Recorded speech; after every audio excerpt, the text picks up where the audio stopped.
So new Mizuno JPX irons. Today we're testing just the 923. This is the Hotmetal HL 923 and a Hotmetal 923 Pro. The talls are coming, you know, like the tall ones that lots of people want to see. That one's coming. It's not with this batch here today, but they will be in, I think it's after Christmas, but don't quote me on that one. Let's see what Mizuno are doing then with this ever popular set of JPX irons, shall we?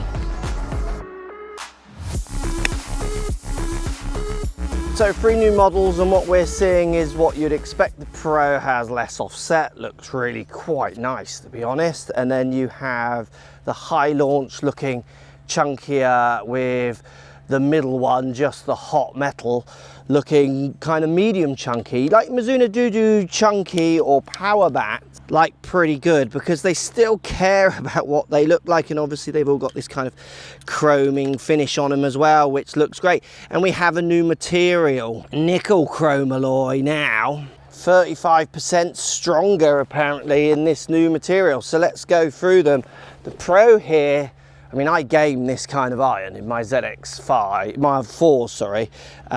It's basically next to no offset, medium to, well, medium top line, Mizuno lovely looks. 3/7 irons, let's see how far down this hole I can get with them.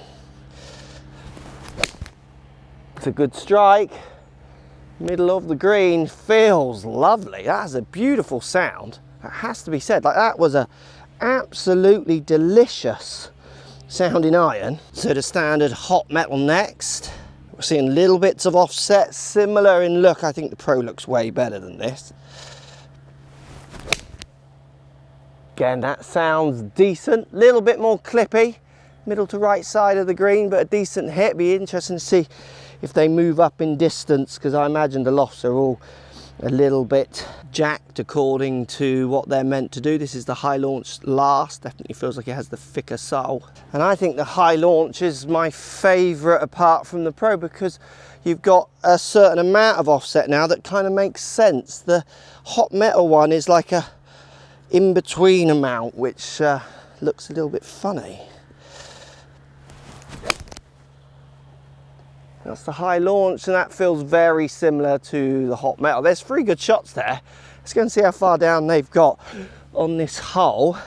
Liking the feel of those, the Pro especially. What's funny with these, and I love this in this test, the holes here, I didn't know where the hole was because I'm just ahead of the greenkeepers, haven't cut this one yet. And the worst hit one, which was the high launch, which is the shortest, is the closest to the randomized hole. The next 2 are very, very close to each other. So that is the Pro there, and this one over here is the regular. As always in these human tests, my variance is what's going to play out the most. Certainly a little bit different feeling, definitely looking different. You know, they looked, the Pro, I prefer the Pro here, which is kind of saying not much offset, like it's just like looks neutral, or the one that says that the high launch, the one that says no, I've got offset, I'm doing everything I can. I like that in my eye. I don't like as much the middle one, the Hotmetal, which is just a bit like neither or in my eye. Even though those offsets might be measured exactly the same, it's because I can see more of the club out of the Pro at the back. I don't mind seeing it out the back of the high launch because it makes sense. It's like it's offset and chunky. So that's just my personal opinion. So I've now got 4 iron and a 5 iron in the high launch. Let's hit these. You can see this is the Pro look going to the thicker in the high launch, and I presume they've sent me these kind of lofts because I'm guessing they're more similar. So let's start with the high launch. They've all got very similar tech. So they've all got the same kind of V-sole. They've all got the same metal. They've got the cup face there, so they're really kind of low CG, trying to help you as much as possible. But you've got, in effect, you've got 3 fitting options here. I have to say, I think I like the high launch almost the best. I think that's just because I've got used to that kind of looking club now. It's chunky, it's big, but it's chromed and pretty.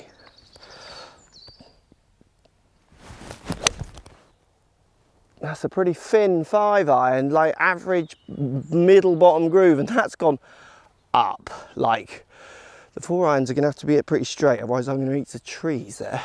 Let's go with the Pro next, which does look pretty nice.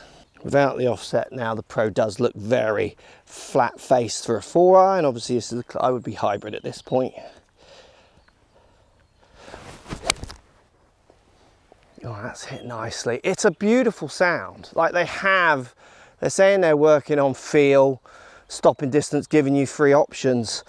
That does feel very good. JPX is a smart blend of help and like classy looking and feeling.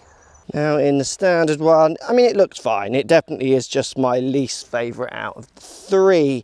I think you go and put it down next to other clubs and it'll be as good as anything out there in this bracket. Oh yeah, I don't know if there's much difference actually. They feel good, like really good. Like classic Mizuno good. Well, JPX is getting there, isn't it?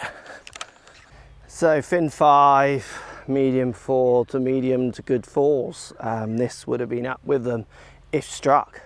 I think JPX is quite an amazing brand within Mizuno, bearing in mind what they're competing against within their own brand.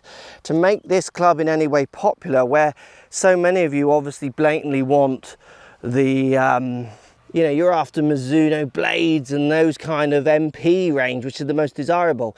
To get these in pros bags, which happening, and get these in more golfers bag, considering they're competing against themselves, is impressive. And testament to how good they are at just committing to making good clubs. I mean, you do have at the moment, I think this JPX range, without seeing the pro ones, which will be gorgeous, I'm sure as well. It's a good combination for anyone who wants that really kind of game improvement, but still having that Mizuno desirable feel, look and sound. That's going in. That is straight at it.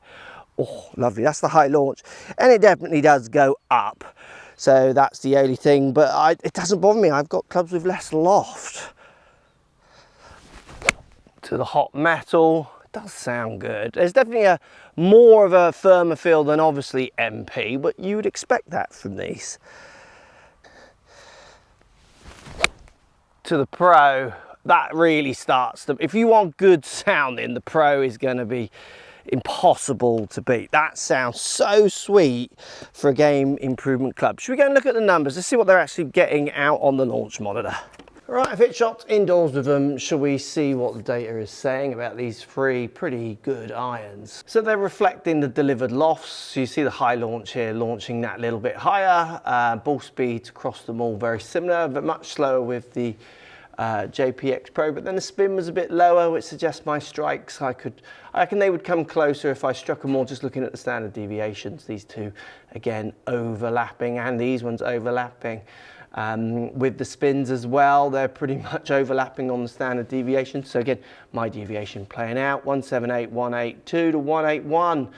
And then look at the dispersion, all the 3 circles here, how overlapping they are. So really what you're getting here is 3 super similar irons that could be possibly. So we're now really looking at 3 Hotmetals that can really be blended, can't you? Like if you want certain looks in certain irons, you're going to go more down towards the Pro, which definitely has the thinner profile and looks. But then when you get to your lower lofted irons that might not go high enough, you might transition into Hotmetal strokes, certainly high launch from those numbers.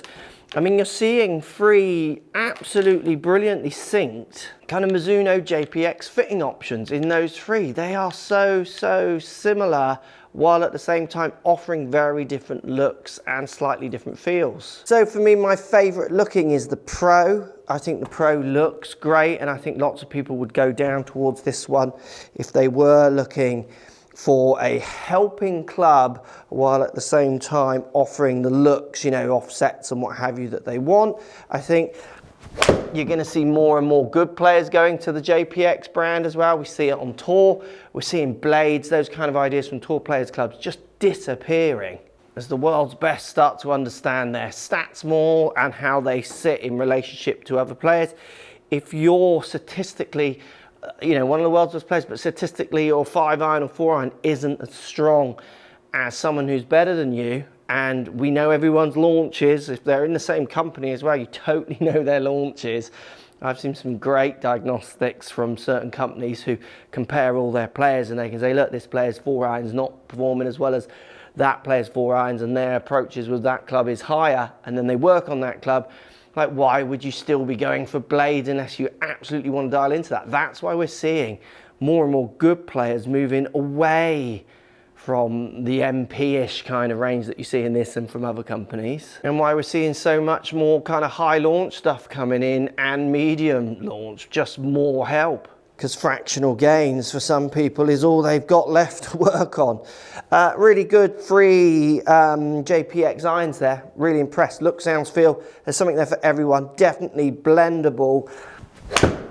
And absolutely could be gained by any number of golfers. Looking forward to seeing when the pro ones come out as well, how they blend in. It's a shame they're not all coming at the same time, I think. But there you go, JPX Hotmetals. Which one would you go for and why? Which one do you like the look of and why? I'm high launch. I'm missing the middle one out and going for pro. There you go. Thanks for watching.